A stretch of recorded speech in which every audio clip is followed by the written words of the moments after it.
Bonjour, aujourd'hui je vais vous donner des idées de recettes pour cuisiner les courges d'automne. Je vais vous faire un smoothie, une soupe coco et des spaghettis de courges. Alors c'est la saison, il faut en profiter.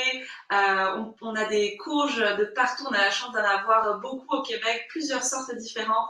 Alors c'est le moment d'en profiter, de profiter de toute cette bêta-carotène, cette vitamine A, de tous ces minéraux que nous offrent les courges, bien sûr au sein d'une alimentation variée. Donc, je vais commencer sans plus tarder avec une recette de smoothie. On ne s'attend pas forcément à cuisiner les courges en smoothie. Pourtant, on fait bien des gâteaux à base de courges. Donc, pourquoi pas des recettes sucrées comme un smoothie. Donc, parce que souvent, on se retrouve avec des grosses courges et on ne sait pas trop comment les utiliser. Donc là, je vous donne des idées quand vous avez fait vos courges au four, votre gratin, quand vous avez fait une soupe et qu'il vous reste malgré tout encore de la courge, vous pouvez l'utiliser en smoothie. Ce que je vous encourage à faire, si vous le faites dans un smoothie, c'est de faire congeler les morceaux de courge. Là, vous voyez, j'ai coupé, en fait, j'ai fait cuire ma courge. Et puis, une fois que c'est cuit, vous pouvez le faire congeler. Alors, je vous invite à regarder la vidéo qu'on a faite sur comment gagner du temps en cuisine pour savoir comment on fait pour bien congeler. Et puis ensuite, vous aurez un smoothie super frais. Alors là, je commence à mettre ma courge. J'ai mis de la courge butternut, mais ça pourrait très bien être de la courge musquée aussi ou de la citrouille. Allez-y avec ce que vous avez. Je mets de la banane. Pareil, j'aurais pu mettre un autre fruit. Je mets de la mangue. On aurait pu mettre des fraises également. Donc allez-y, faites-vous plaisir. La courge va apporter, c'est vraiment le côté onctueux au smoothie. Donc ça, c'est vraiment super agréable. Ensuite, je vais mettre un petit peu d'eau pour faciliter le mélangeur, pour qu'il puisse tourner. Et après, je vais mettre mes épices ou les goûts que je veux apporter. Donc là, par exemple, je vais mettre un petit peu de beurre d'arachide. Parce que comme ça va protéiner un petit peu mon smoothie pour le matin. Et puis, ça va le rendre encore plus consistant. Et puis délicieux parce qu'on aime le beurre d'arachide. Ensuite, je vais mettre un petit peu de cannelle. Ça pourrait être de la vanille, ça pourrait être, je vous laisse en fonction, ça pourrait être du cacao en fait, pour donner un goût chocolaté. Donc là, je vais mettre cannelle et cardamome. Donc comme ça va me donner un goût vraiment qui va me faire voyager un petit peu. C'est parfait comme ça. Un petit peu de gingembre également. Ça, c'est du gingembre frais râpé. Alors là, c'est au goût. Hein. Moi, j'en mets beaucoup parce que j'adore ça. Mais voilà. Et puis, vous pouvez, là, j'ai mis de l'eau. Mais on aurait pu mettre aussi du lait végétal. Donc là, je vous laisse mettre le lait végétal de votre choix. J'ai mis de l'eau parce que ce que j'ai choisi comme lait végétal, là, c'est du lait de coco. Et il est assez épais. Donc, comme j'ai mis banane, courge et lait végétal, si je mets que du lait de coco, ça va être bien trop épais.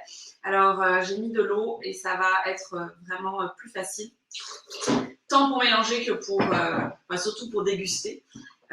Et voilà, mon smoothie est prêt à être mixé. Donc là, je vais le mixer.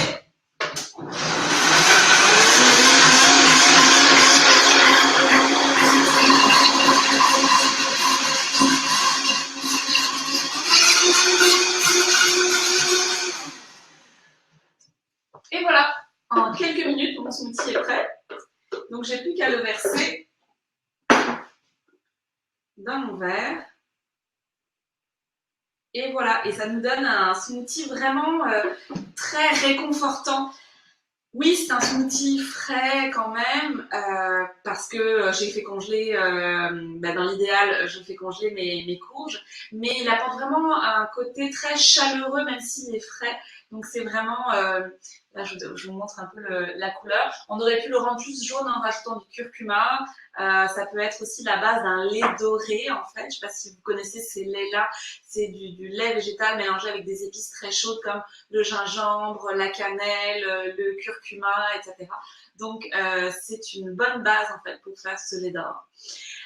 Deuxième recette, on va faire une soupe en fait.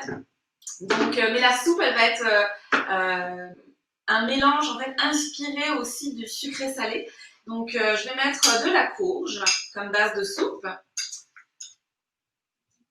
Et puis, des carottes que j'ai fait cuire aussi au four tout simplement. Alors la façon dont je fais cuire en fait les courges, moi j'y vais au plus simple, c'est-à-dire que par exemple j'ai pris une courge butternut et là on la coupe dans le sens de la longueur. Ça peut être le cas aussi avec la courge musquée. On la coupe en deux. Je mets un peu d'huile pour que ça ne colle pas sur la plaque et je pose les deux morceaux de courge face ouverte contre la plaque pour que ça reste bien moelleux. Et j'ai fait cuire ça 1 heure au four à 410 Fahrenheit. Donc comme ça, au moins, je trouve que c'est le plus simple parce que oui, ça prend 1 heure, mais on n'est pas devant et c'est ce qui prend le moins de temps de travail en fait. Et une fois que c'est cuit, on n'a plus qu'à récupérer l'intérieur, la chair en fait de la courge avec une cuillère. Alors je trouve que c'est vraiment, plutôt que d'essayer de peler la courge avant de la faire cuire, c'est beaucoup plus facile comme ça. Donc je rajoute un petit peu de courge pour ma soupe. Pareil, là je vais compléter avec du lait de coco pour ma soupe. Et là, je vais y aller avec d'autres épices. Mais vous allez voir qu'on va rester quand même dans le domaine un peu du sucré. Là, je mets un petit peu de noix de muscade. Et puis, je vais mettre de la vanille. Alors, la vanille dans les soupes salées, notamment dans la soupe de chou-fleur et dans la soupe de courge, c'est vraiment super bon. Donc, je vous encourage à essayer. J'en ai pas beaucoup, hein, c'est pas un gâteau non plus, mais la saveur vanillée va venir vraiment donner beaucoup d'originalité à la soupe. Donc, ça, c'est vraiment le fun.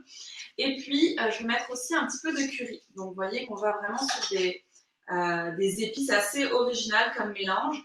Mais ça donne un résultat qui, à mon goût, est très réussi. Un peu de poivre, du sel,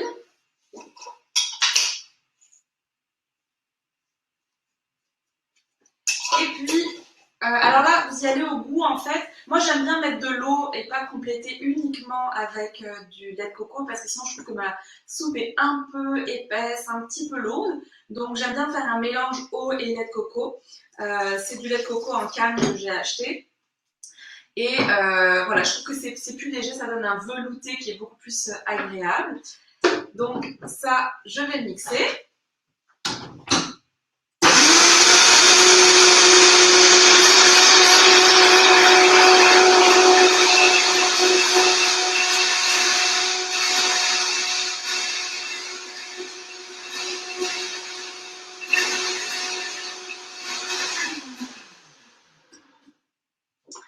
Et voilà la petite soupe qui est prête.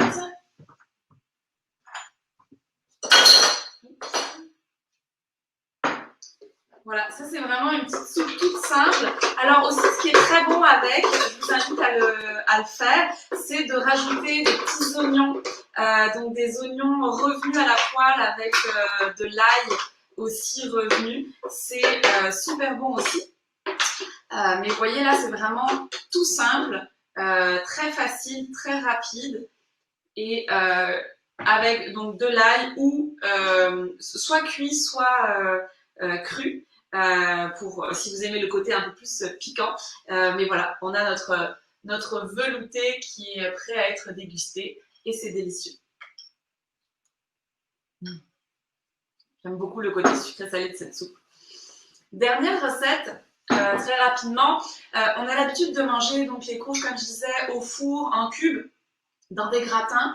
Moi, ce que j'aime beaucoup faire aussi, c'est faire des spaghettis de courge. Alors, ça peut être avec de la courge butternut, avec... ça, c'est pas de la courge spaghetti, hein, parce qu'il existe la courge spaghetti, mais là, j'ai utilisé un appareil à coupe spirale. Donc, comme c'est un appareil qui va faire les spaghettis avec n'importe quel légume qui est dur. Donc là, j'ai fait... avec le légume cru, j'ai fait des spaghettis, puis j'ai fait revenir ces spaghettis, mais 2-3 minutes à la poêle, juste histoire de les assouplir et puis de les réchauffer. Donc là, j'ai mes spaghettis de patates douces, mais j'aurais très bien pu faire la même chose avec la partie dure, évidemment, enfin la partie pleine de la courge butternut, pas la partie où il y a les graines, parce que celle-là ne passe pas dans la machine, donc vous la gardez pour faire l'exemple de soupe, par exemple, que je vous ai montré. Et puis, pour aller avec ça, pensez à utiliser les courges comme matière pour faire de la sauce crémeuse. On n'est pas obligé de faire de la tout le temps de la crème. C'est délicieux quand même, mais enfin, je veux dire, les sauces avec de la crème, c'est très bon. Mais aussi, c'est bien de varier. Puis ça permet peut-être de cuisiner pour des personnes qui veulent consommer moins de produits laitiers, des personnes qui ont des problèmes de digestion, etc. Donc, vous pouvez, si vous cherchez des alternatives sans produits laitiers, utiliser de la courge. Donc là, par exemple, on a de la courge, j'utilise dans le même robot et comme ça va même apporter le goût de ma soupe dans cette crème. Ça va être super bon aussi.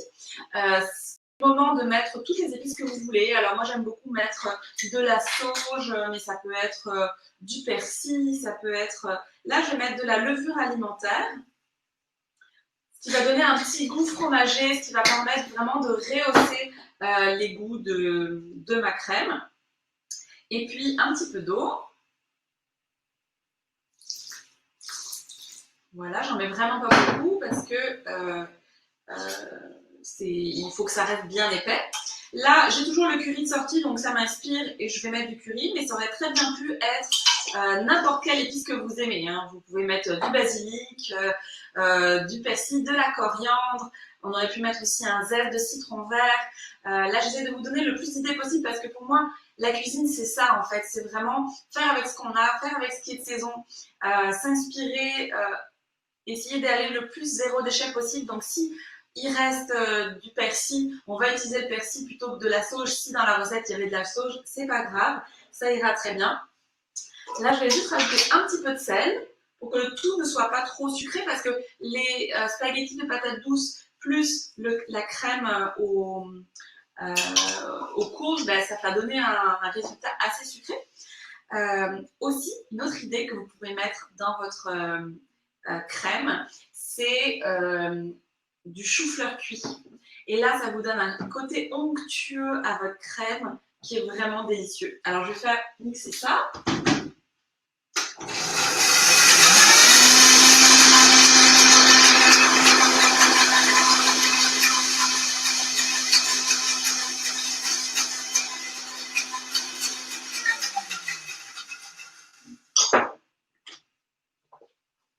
Et voilà, et là j'ai ma crème. Donc quand vous préparez votre courge, vous gardez une partie de la courge que vous préparez aux coupes spirales. L'autre partie, vous pouvez la préparer pour la soupe, enfin pour la crème, pardon.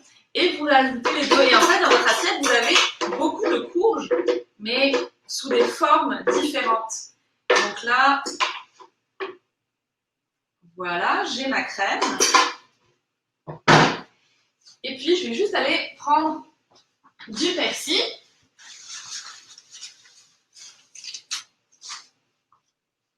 Et voilà, j'ai mon persil que je vais couper, voilà, grossièrement.